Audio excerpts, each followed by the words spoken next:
Hello, I'm Macintosh. It sure is great to get out of that bag. Unaccustomed as I am to public speaking, I'd like to share with you a action I thought of.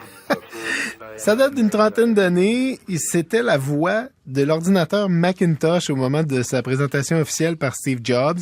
Vous aurez remarqué évidemment l'enthousiasme de la foule. Ils ont entendu un ordinateur incroyable mais vrai. Et on va en parler avec Jeannick Tremblay. C'était pas un hasard, cet enthousiasme-là. Là. C'était quelque chose de c'était un fantastique. ordinateur qui était vraiment pas pareil aux autres, qui introduisait pour commencer une interface graphique, donc avec les tuiles, si vous voulez, qui se promenaient. Là, on se disait, mais qu'est-ce que c'est que ça? C'était tout en un aussi, avec un écran de 9 pouces.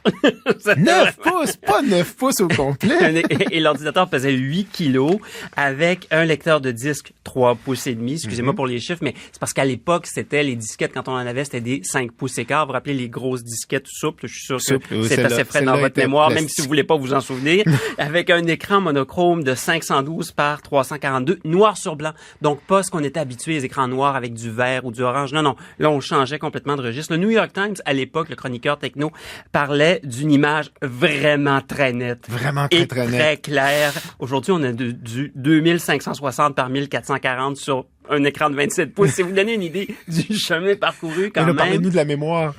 128 kilobytes, excusez-moi, de mémoire On est de mémoire vive, là, ouais. Ouais, et là, on est à, Je sais pas, ça dépend, là, mais 8, 10 c'est gigs. ça, la norme, c'est à peu près 8-10 gigas, voilà. Mais quand même, on avait un design qui jetait les bases d'une nouvelle informatique. On est vraiment dans un côté très geek en ce moment, là, on va l'assumer. Prix de vente, 2500 $, donc c'est à peu près 5000 de nos dollars aujourd'hui. C'est très cher, parce qu'aujourd'hui, c'est presque pas possible de payer 5000 $ pour un ordinateur, à moins d'acheter un Mac Pro, là, qui est même pas encore sur le marché. Puis encore là, je pense pas que ça va être si cher que ça. C'est ça. Et surtout, il y avait une souris, ce qui était du jamais vu à l'époque. Ah, c'était la première souris, mais celle-là, elle avait été développée par Xerox, par exemple. Oui, vous avez raison, mais qui avait été intégrée par Steve Jobs et toute sa bande. Ils étaient rendus au parc, d'expérience de Xerox. Ils avaient vu ça, ça a bien de l'allure, on va faire ça nous autres aussi. Ce qui a fait, vous avez lu la biographie de Walter Isaacson de Jobs, qui dit, ça c'est le vol du siècle, ou à peu près. Donc, on va faire un petit voyage dans le temps avec un de nos collègues, Philippe, qui est Bruno Saint-Pierre, qui est animateur de l'émission du matin à Rimouski. C'est un grand fan de la marque Apple et c'est le cofondateur du Club Apple dans le bas du fleuve. En tout cas, à l'époque, on l'écoute et on se souvient pour certains. On était impressionné d'abord par la souris, l'interface. On n'avait jamais appris à communiquer autrement que par un clavier avec un ordinateur. Là, on avait cette souris et puis c'était un peu comme un jeune enfant qui utilise une souris pour la première fois. On déplaçait le curseur dans le mauvais sens. On savait pas trop, on comprenait pas trop. Il y avait aussi ces menus qui déroulaient, cette interface graphique. On était habitué à programmer des codes, des nuits de temps pour arriver à faire des choses. Et là, tout d'un coup, c'était simple, c'était facile, c'était convivial. Ça nous amenait énormément de créativité. Puis c'est un peu la philosophie d'Apple depuis le début, de Steve Jobs, c'était de dire il faut qu'on enlève la barrière entre l'utilisateur et la créativité. L'ordinateur, il doit laisser s'exprimer la créativité des gens. La mise en page, le dessin avec MacPaint, le traitement de texte avec MacWrite, ça nous a ouvert des possibilités immenses.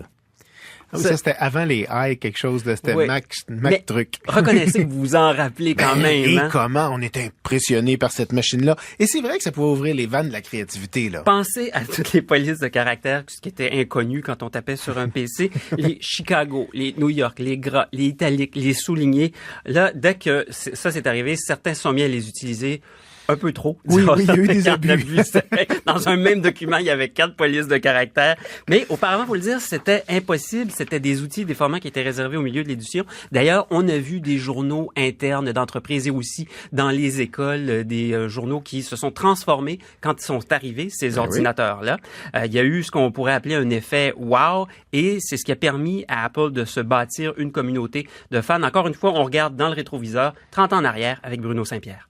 Je dirais que c'était presque une religion. Il y avait des autobus nolisés pour aller une fois par année au Macworld à Boston, chercher les dernières nouveautés. Les gens revenaient les bras pleins de logiciels, de nouveaux trucs qu'on pouvait utiliser, d'interfaces qu'on pouvait connecter. On était très contents. On avait des conférenciers pour quelques jours et la salle était pleine et beaucoup de questions.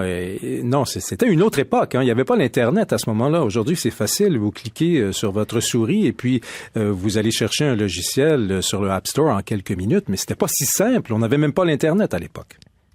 Ça existait, ça, une époque pas d'Internet?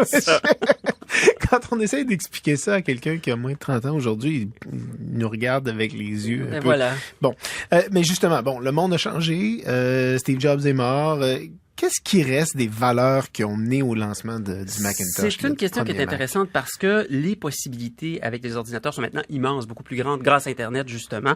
Les Mac d'aujourd'hui sont un peu plus compliqués à configurer que ceux de 1984. Vous avez plus d'applications que vous pouvez installer aussi, il faut le dire. Malgré tout, quand on pense à tous les produits d'Apple, il faut conclure que c'est très fortement ancré dans l'ADN, si on veut, de la compagnie, tout ça. Parce que le iMac, vous le branchez, vous le connectez à Internet et tout de suite, il vous dit bonjour. Ça fonctionne quand même. Évidemment, il y a des réglages que je vais faire après, mais ça va quand même assez bien. Mais il peut fonctionner tout de suite. Là. Oui, pensez au iPhone, au iPod, au iPad avec les écrans tactiles. Vous savez, c'est une simplicité d'utilisation qui peut même être désarmante. Donc, encore une fois, c'est la recherche de l'interface la plus simple et la plus conviviale. Ça, c'est resté et ça a contribué à l'émergence, si on veut, et la multiplication des mobilnotes. Et si on étire le champ de réflexion, pensez à la télé d'Apple. Pensez à la confidence que Steve Jobs a faite. Moi, je l'ai trouvé la solution. Ils n'ont pas encore commercialisé cette télé-là, toujours pas au point. Pensez à la montre connectée. Toutes les compagnies lancent la leur, mais toujours pas Apple. Même s'ils ont dit que ça les intéressait, on fait monter les enchères. On cherche le meilleur produit aussi.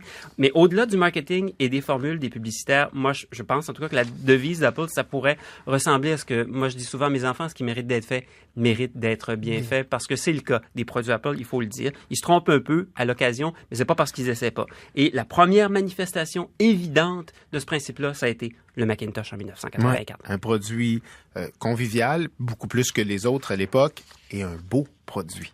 C'était beau, ce beige était très beau. C'était un super beau beige. Merci, Jannick Tremblay. Je vous en prie. Au revoir.